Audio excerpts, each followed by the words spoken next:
Hey y'all. Hey. All right, we are on our way. Where are we on our way? We're on our way to the post office. We got the call this morning. Exciting. Yes. The call for baby chicks. Yay. Our chicks arrived. Our meat chicks. We have 100 meat chicks. Yep. We weren't really expecting them until like tomorrow morning. Yeah, I was thinking they weren't going to ship until the 21st or 22nd, and today's 22nd, so I guess they ship before I thought. So. Yep. But anyway, we're going to get those. We're going to go get some peat moss. Yeah, we forgot to get peat moss the other day. Yeah, somehow we forgot about that. But we have the brooder preheating to get nice and warm before we get them there.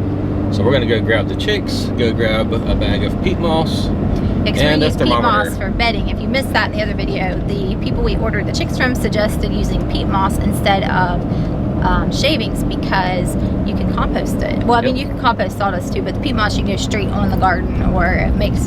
and they said it's healthier for the chicks because it doesn't have the aromas of the pine and cedar like that. So much dust particles. So we're excited. We're going to get them set up, and we're going to have a nice loud chirping truck here shortly. Yes, here in just a minute. The other thing they said, sorry it's bouncy, this is a rough road. Yeah. The other thing they said is don't feed the chicks for a couple hours after you get them. Just give them water, because they said they're not going to starve to death, but they said that baby chicks, when they arrive, a lot of times will be dehydrated, and they need water for at least a couple of hours before they have feed. Which because makes sense. Yeah, it does. The water hydrates them, and if you feed them straight away, they said that the feed dehydrates them. So we're going to do that. We're going to make magic water.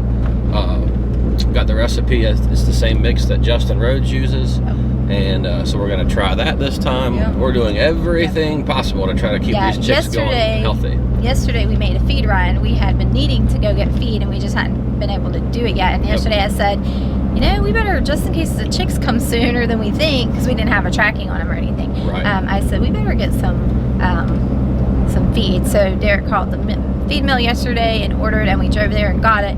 And here we are this morning, just in time. Otherwise, we'd be making a trip today. Yes, and the other thing, we you know, it's nice working for myself because we had plans yesterday, but then, you know, being self-employed, I was able to readjust my plans and go get feed. And I couldn't imagine having to do all this farming and work a normal. You did it before. A normal job, yeah. It was hard. It was hard. It wasn't nearly as enjoyable. It was stressful. It was still worth it. Yeah.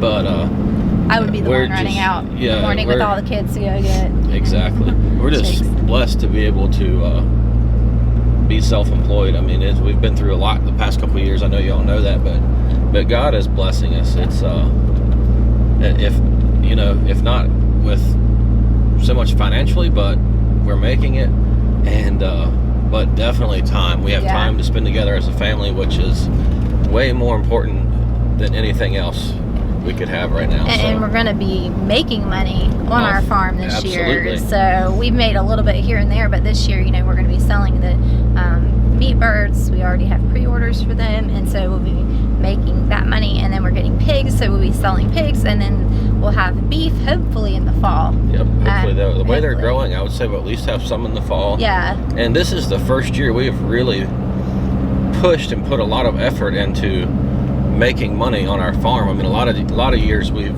you know, been more focused on growing for us. Well, because part of it we didn't have the space, but we've been focused on growing for us, and then whatever we had left over, we would sell pigs, some. We've done some turkeys. Yeah, pigs, turkeys, and we've never sold chickens, never sold beef. So this is a whole new ball game this year. So we're so excited. We're very excited to be able to do this. So we're gonna go get these chicks and then get them home and put in their brooder.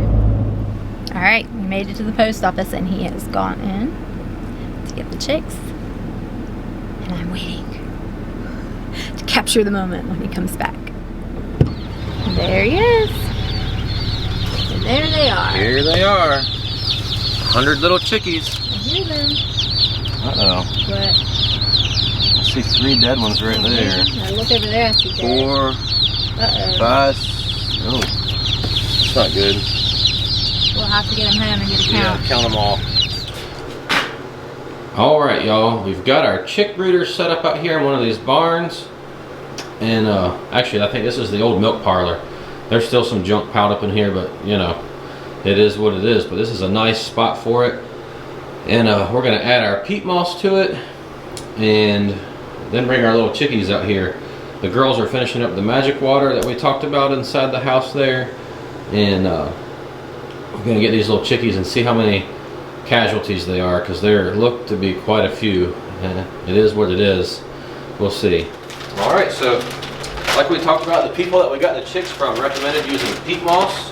They said it encourages the chicks to learn to scratch early, and so that's what we're going to use for bedding in here. I think it's a great idea, and we'll see how it does. They can go straight in the garden when you're Yeah, you can take it out and put it straight on your garden too.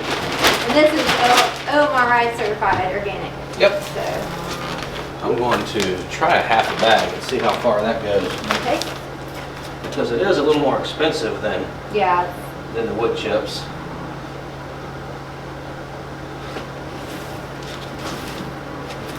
It doesn't have to be super thick. You just No, just cover the bottom is all it's got to do.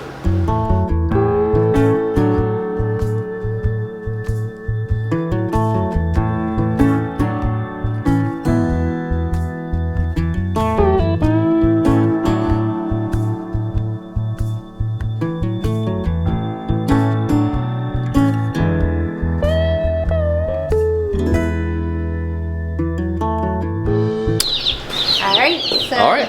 We have 92 that look pretty healthy. We have 3 that are iffy. We're going to take them in and try to they're getting smushed. Try to get them warmed up and watered and see if they'll come back. So if they sometimes come back, they do. 95. If not, so that's better than what we thought. Because we were thinking there was a lot more. Oh yeah, there was, for some reason on the one end there were way more dead ones on the one end of the box. Maybe. Or were they at all crowded together or something?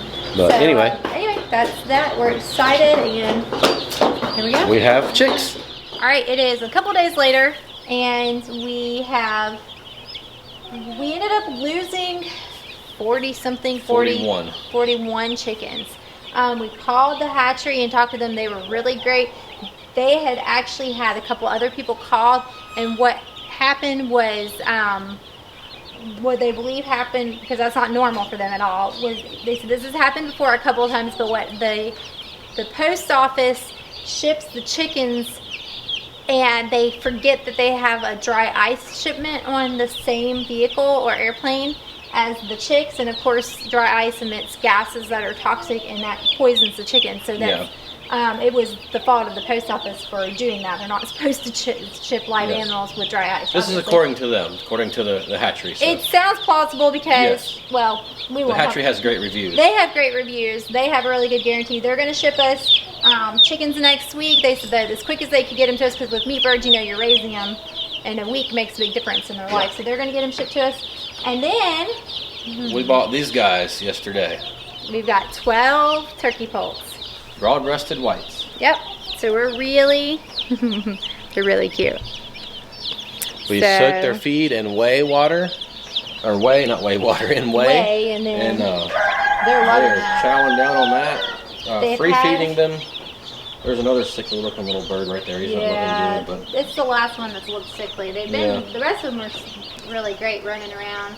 We've been trying to get it to eat and drink, so we'll see if it comes back. But it's good. Hopefully it will. They're just it's sad that they died like that, but like I said, the hatchery, they were very understanding. They kind of suspected. When I called and told her my name, she was like, yes. It was obvious she was expecting bad news. Bad news, yes. And the reason their story is completely plausible. They're very good people. From what we can tell, I mean, it's our first time dealing with them, but they've just been really great to deal with. But the rest of the ones that are alive, aside from the couple stragglers that were like, this is the last one that looks sickly, they are great. They're running around, they're eating, they're drinking, they're healthy as can be. So it makes sense that some of them would have been sick and not others. I don't think that they have anything. If we thought that they had anything, we wouldn't have put the turkeys in here with them. But they really don't. We made a couple other purchases yesterday. They're in the house in their own little brooder. Yeah, we'll show you those in a minute. Yeah, we'll have to show you those. But we ended up with 12 turkeys, and they're going to ship us more chicks. So we should have 100 meat chickens again by the end of next week. So we just wanted to catch you up. And oh, and also obviously we moved this brooder. It was in part of the old dairy barn, but that's a block building and it's a lot draftier and cooler in there. And we thought, well, we have electricity out here in the barn, so we went ahead and moved them. This is actually like the milk parlor area. We have the milk stanchion over there. Yeah. So we went ahead and moved them here. It was way more convenient to take care of them and keep an eye on them, because we don't go to that part of the dairy barn very often. It's on the other side of the dairy barn. So it just makes it a lot simpler to get to them. So, all right, we'll show you what we got in the house. Yep. All right, so we have here, well, that one ran away. 4 of these, which are Sapphire Gem Olive Eggers, I believe is what they're called. And they're really cute. I'm excited they lay, obviously, olive eggs. And then we have, where's my... You looking for Theodore? I'm looking for Theodore. Here he is. Or she, we don't really know. This is a guinea keep, and we have 5 guineas. We got, I think, 3 lavender and then 2 regular. Well, I don't know, they're not regular. They're all different kinds. They're like the typical darker gray guinea when they get older. There's, so we have 5 guinea keeps, and then we have an assortment of little bantams and silkies. And this little guy is named Tony Maloney.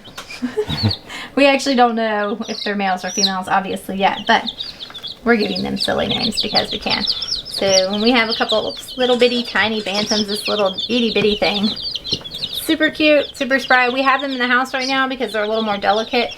So we brought them in here. We have a second brooder outside that we're gonna scrub and clean up and put out in the barn. We need to probably do that today. Yes, definitely. This is not very big there's close to 20 in here. Yeah, definitely need to clean it up, get that brooder cleaned up and ready for them. Here, there's 19 or 20, I'm not sure. I've lost count. Yeah. But anyway, so we need to get, we need to get that cleaned up and get these guys out there, and that way they'll be in the barn, easy to take care of. But they're doing really great. They're all very healthy and spry and happy. We're excited about it. Yep.